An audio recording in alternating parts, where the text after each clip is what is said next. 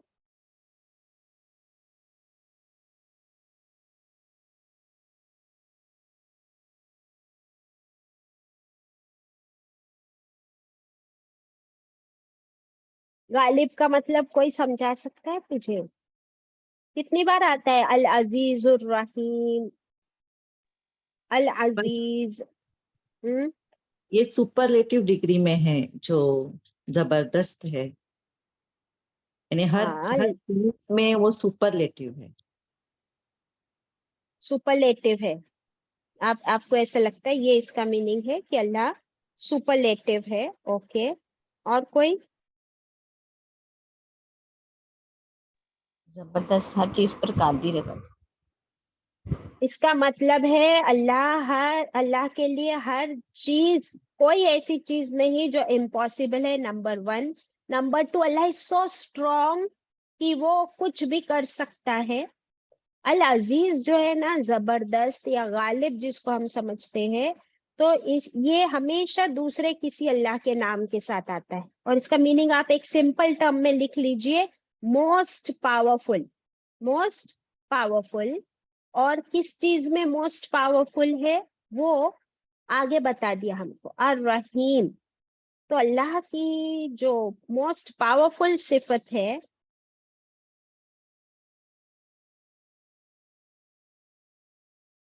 وہ یونیک صفت ہے. یونیک یعنی اس کے جیسا کوئی بھی نہیں, اور ہر ایک اس کے سامنے مجبور ہے, ہر ایک اس کے سامنے انفیریئر ہے.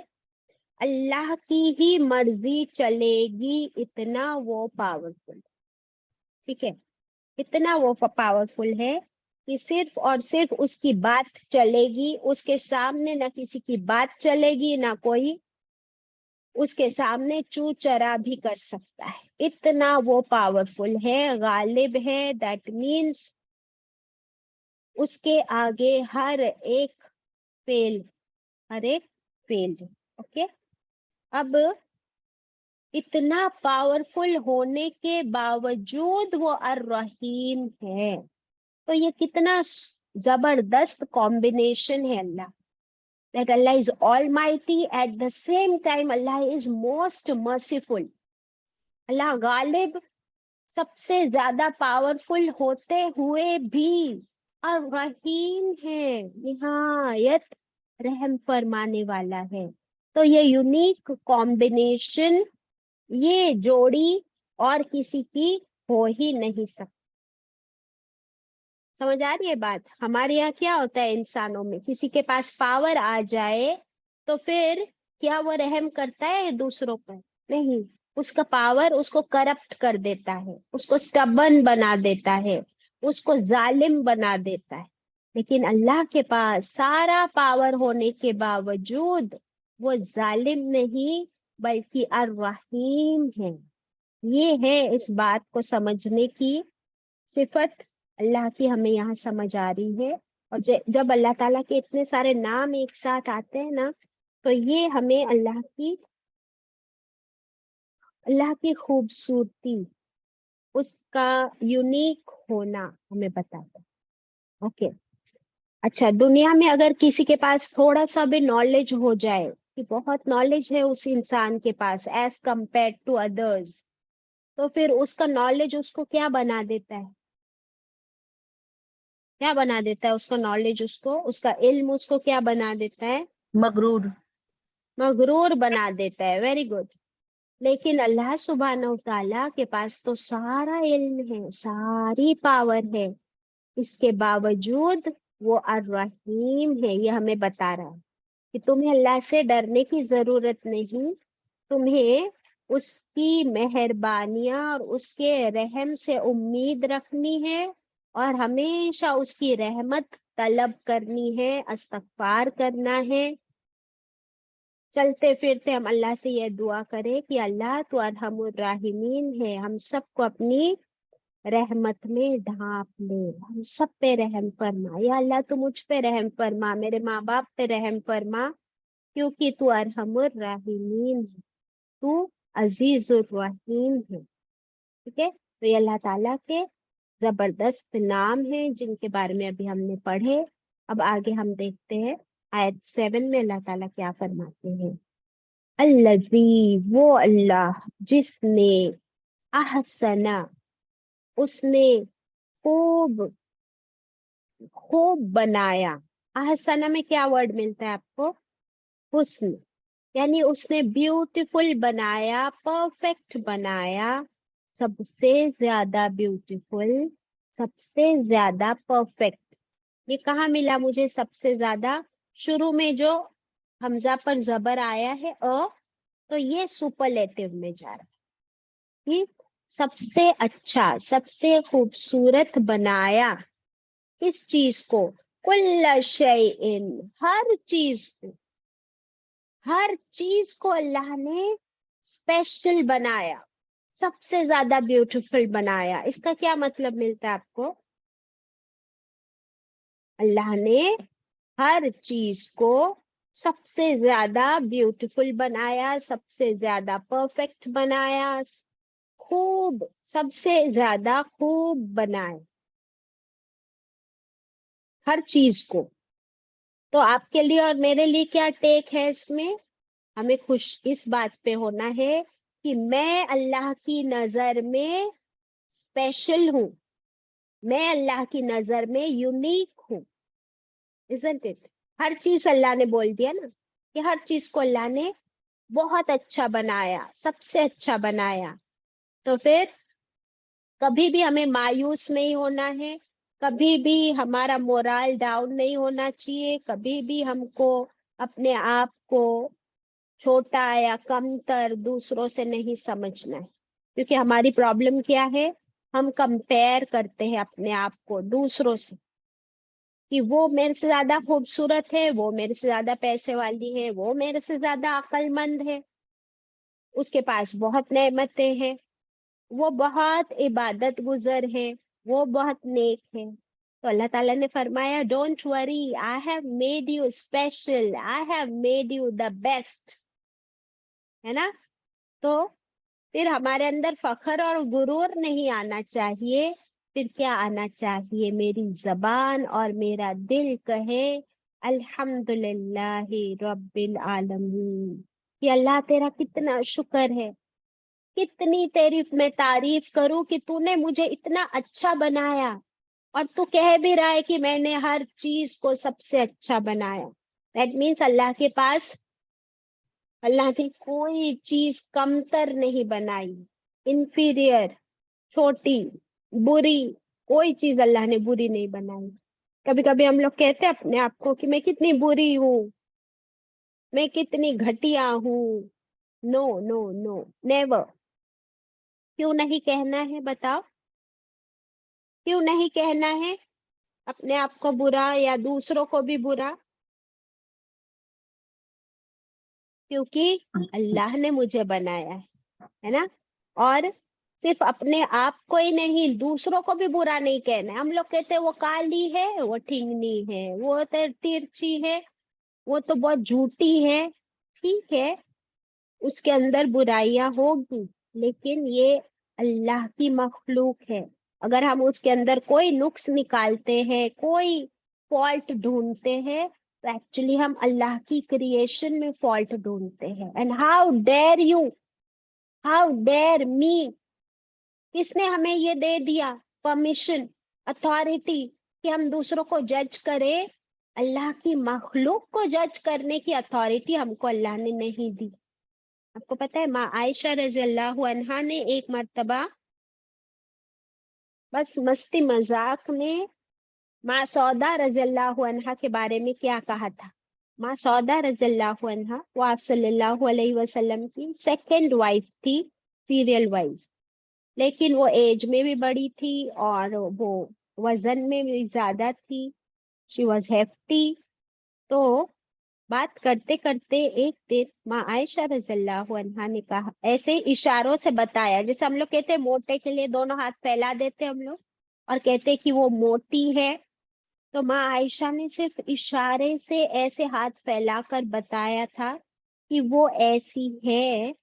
آپ صلی اللہ علیہ وسلم نے اسی وقت ٹوکا ماں عائشہ رضی اللہ عنہا کو اور کیا فرمایا کہ اے عائشہ، تم نے آج ایسی بات کر دی کہ اگر تمہاری اس بات کو سمندر کے پانی میں ڈال دیا جائے تو پورا سمندر کڑوا ہو جائے. کیا فرمایا؟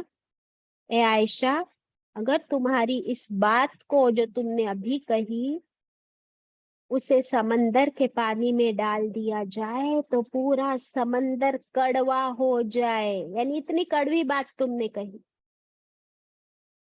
اور ہم لوگ دن میں کتنی کڑوی باتیں کیا کرتے دوسروں کے بارے میں. تھوڑا سا اس پہ ہم لوگ ریفلیکٹ کریں گے اور اپنی زبان اور اپنے اشاروں کو کنٹرول کریں گے. پورا ٹائم ہم لوگ دوسروں کی باتیں کیا کرتے رہے، اور اگر کچھ نہیں بات کرنے کو تو پرانی باتیں کرتے اور پرانے لوگوں کی برائیاں کرتے رہتے ہیں. اللہ اکبر. کس نے حق دیا ہم کو؟ آر وی دا جج؟ یا تو کسی کے لکس پر، یا کسی کے گھر پر، یا کسی کے بیہیویئر پر. استغفر اللہ. اوکے آگے بڑھتے انشاءاللہ. الذی احسن، اللہ وہ ذات ہے جس نے بہت ہی سب سے اچھا بیوٹیفل بنایا. کل شیء، ہر چیز کو.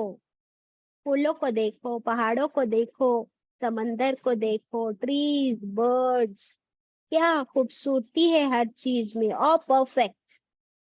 کل شیء خلقہ، ہر چیز کو اس نے پیدا کیا، اللہ نے پیدا کیا اس کو. وبدأ، اور اس نے ابتدا کی، شروعات کی. ابتدا کا مطلب ہوتا ہے اوریجینیٹ. لکھ لیجیے، اوریجینیٹ. خلق الانسانی، اور اس نے اوریجنیٹ کیا، پہلی بار بنایا، خلق تخلیق کی، کریٹ کیا انسان کو، من تین، کس سے انسان کی کریشن بنائی؟ مٹی سے۔ پہلا انسان اوریجنیٹ کیسا کیا اللہ نے؟ مٹی سے، فرام دا کلے۔ اللہ اکبر۔ تو یہ جو بدأ ورڈ ہے اس کا مطلب ہوتا ہے ٹو اوریجنیٹ۔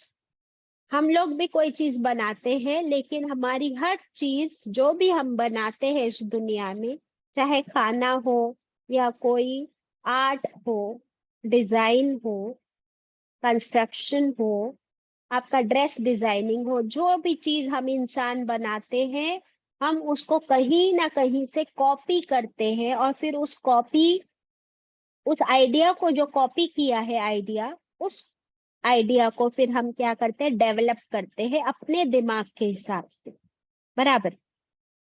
لیکن اللہ سبحانہ وتعالیٰ نے انسان یا کوئی مخلوق کو کہاں سے دیکھ کے بنایا؟ کیونکہ پہلے تو نہ انسان تھے نہ کوئی مخلوق۔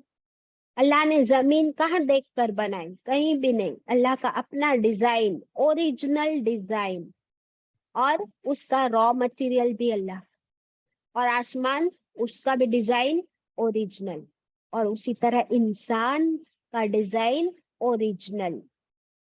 کہیں دیکھ کر کسی کے پاس سے وہ آئیڈیا اللہ کو کاپی کرنے کی ضرورت نہیں، کیونکہ وہ بدع ہے، یعنی وہ اوریجنیٹر ہے۔ ٹھیک ہے۔ اب انسان کو اللہ نے مٹی سے بنایا، تو یہ کون سی مٹی تھی؟ دیکھو، سب سے پہلے کس کو بنایا اللہ تعالیٰ نے؟ Who was the first؟ آدم علیہ السلام۔ اللہ تعالیٰ نے آدم علیہ السلام کو اپنے ہاتھوں سے بنایا اور مٹی سے پیدا کیا۔